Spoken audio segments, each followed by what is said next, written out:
here to bring to you some truly creepy tales. Have you ever been afraid at night?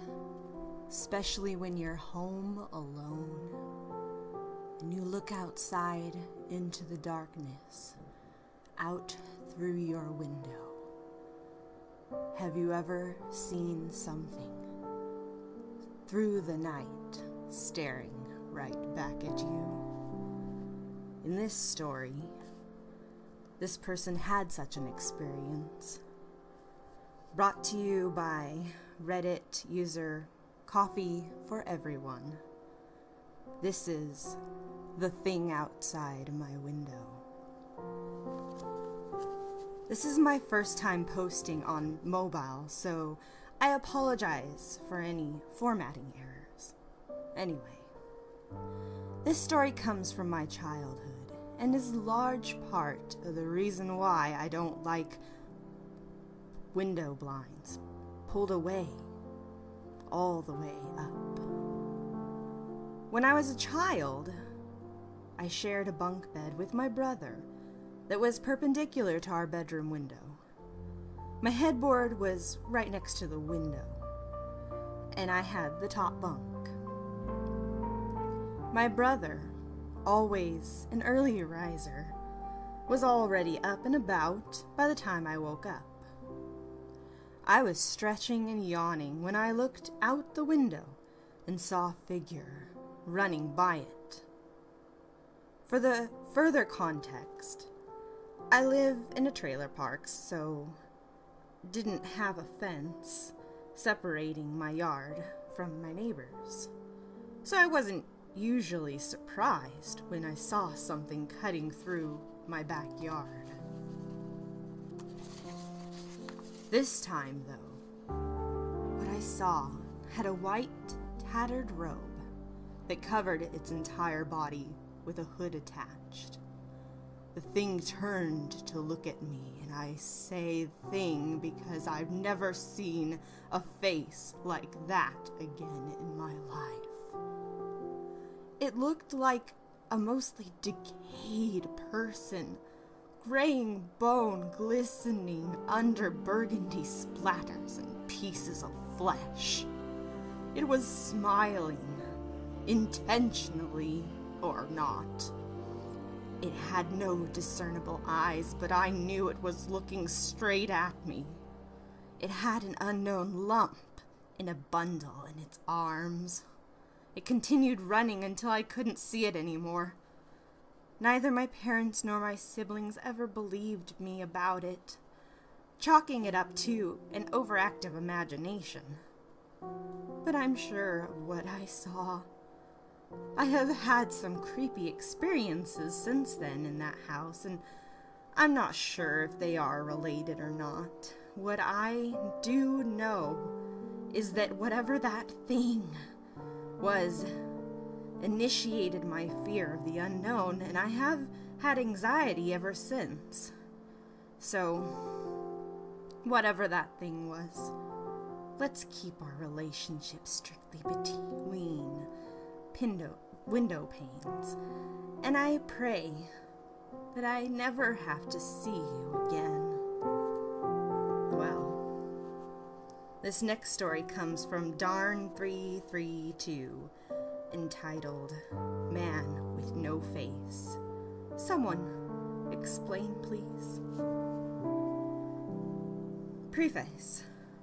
Excuse grammatical errors, please. Typing on phone on a car trip. Okay, so me and a couple buddies from work went fishing last week around 3 a.m. We decided we wanted some food, therefore we began our journey to Taco Bell. We arrive at Taco Bell wanting to find it out of all forms of meat, and subsequently haul it to McDonald's, who ultimately was also closed. On the way to McDonald's, we had to drive down a poorly lit but normally active boulevard in my town. This is where the scariest experience of my life occurs. Now, let me say Me and my partner in my car are not easily scared. Our profession makes us face some scary stuff on a fail basis, but we both almost shit our pants. I noticed a man standing in the dark, shuffling along the side of the road towards us, and point out to my friend, "Hey, look at this poor drunk dude." He laughs, I laugh, and we begin to get into the lane closest to him to stop and help him, because where I'm from, people always help people. When my headlights hit his body, I smashed the gas as hard as I could. The man, or whatever the hell he was, had no face. Just a blurry white spot where his face should have been. He immediately turned his head sideways and stared us down. We moped it away and around 85 miles per hour and began reaching for various weapons I keep in my car. The worst part is, after we passed him, I checked my rear view mirror, and as soon as I did, he whipped around and stared right into my mirror with that thing he had for a face. He was wearing winter's gear in the summer in the South, which was odd, and some kind of hat, though I don't remember what kind. If anyone knows what this was, please help me. The next one is by Lupus Moliere, entitled Lights in the Cemetery. I don't really know what it was we saw. It's all very surreal and a lot of it cliche. My father and stepmother are atheists. They don't believe in the paranormal, and they are just as bewildered as I am about what we saw. I am a medium, so I've always been sensitive to the paranormal. I was 17 or so, and a huge meteor shower was about to peak one night. My stepmom and my father are basically my best friends. We three decided to drive out to a rural area as far away from light pollution as we could get and watch the shower. We left rather early and stopped by this famous chicken place that was built into an old opera house. The chicken is amazing, and people drive from all over to get it. But this town had a population of no more than 5,000. The opera house is used for wedding receptions on the top floor. The chicken place is run on the bottom floor. The opera house was very pretty, very old. But this is obviously not where I experienced anything, as you know by the title. We finished our food and drove a few more hours south and started to take obscure back roads to find a place to camp out.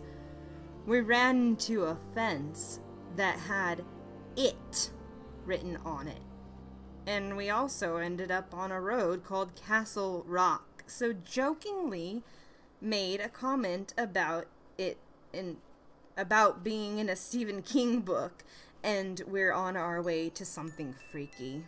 We laughed about it, but I was right.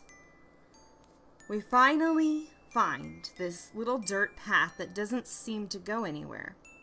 We follow it for about a mile and come upon an old cemetery. There is a sagebrush literally everywhere surrounding the cemetery roads.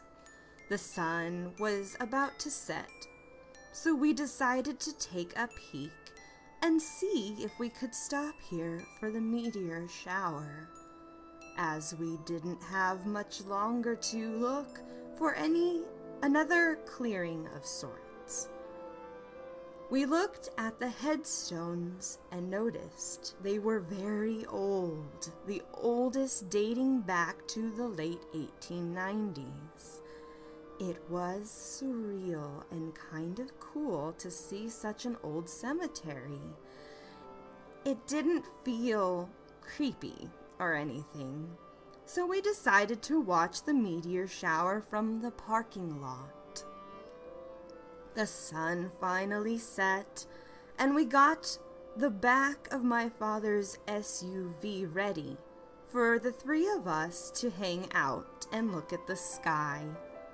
My dad had gone to these public restrooms, basically stone porta potties, when I see a light out in the sagebrush. My stepmom saw it too. It looked like the light from a flashlight or a headlight, but it wasn't on any path and seemed to be floating in no particular direction. My father came back and saw it briefly before it disappeared.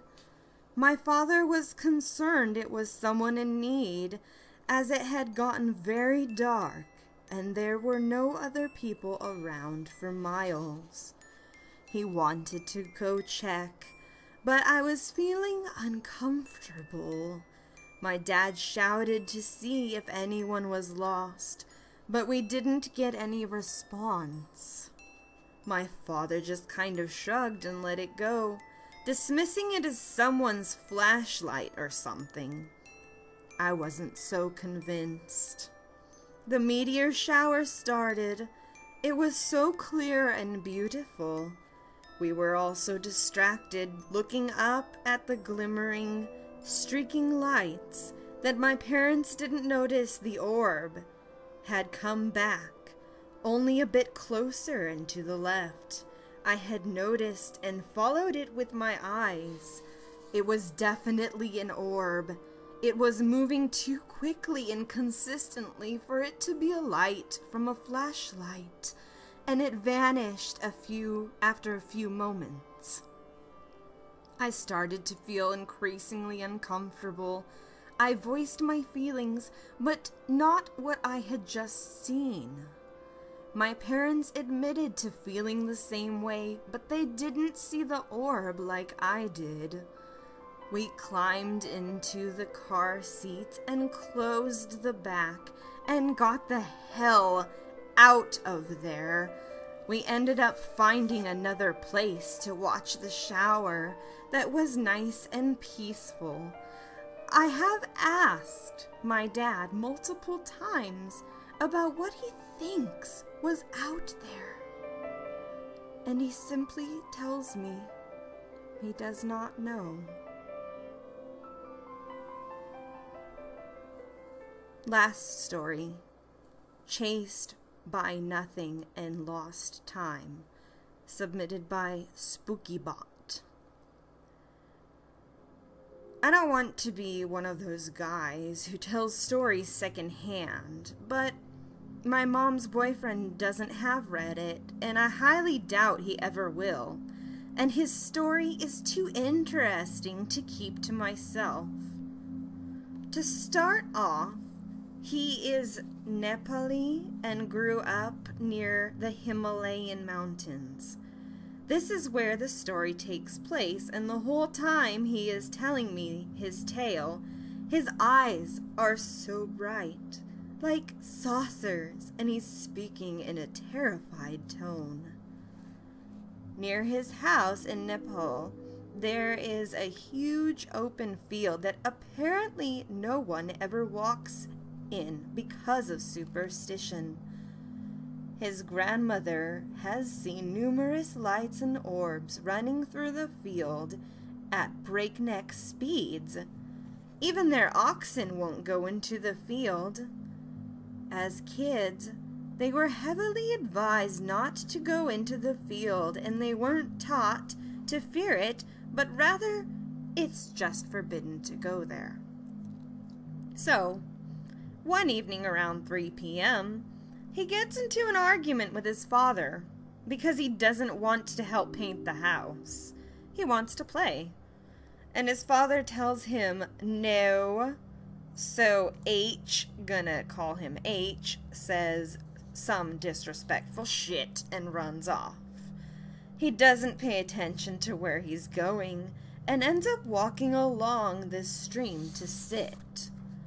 H sits there for a few moments, staring at the stream to collect his thoughts, and suddenly whack! On the back of his head.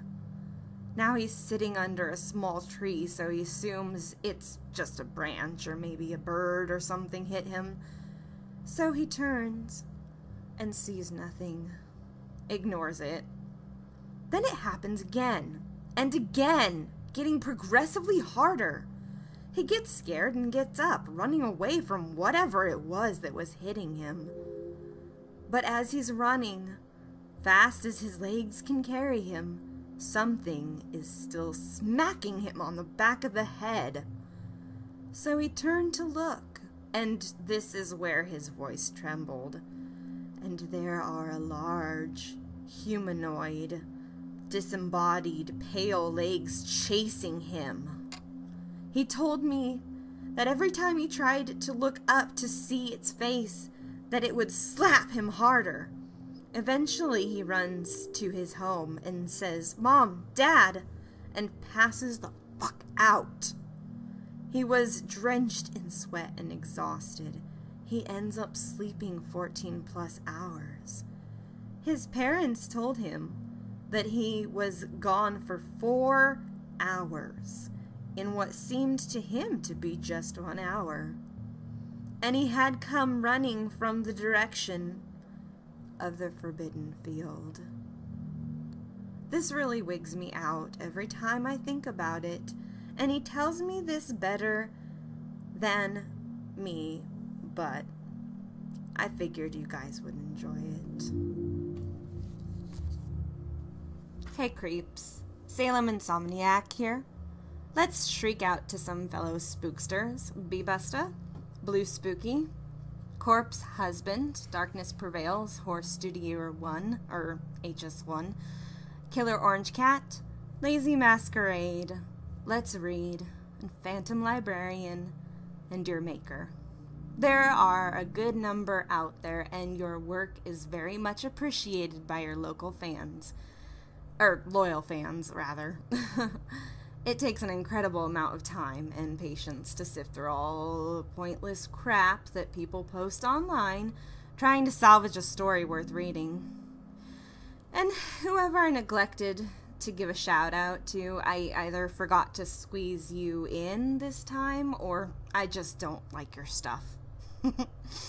Anyways, as always, don't forget to like, comment, or subscribe if you wish to hear more abysmal tales to haunt your dreams. Because you can run and you can hide, but you can never truly get away. Ooh. Ooh.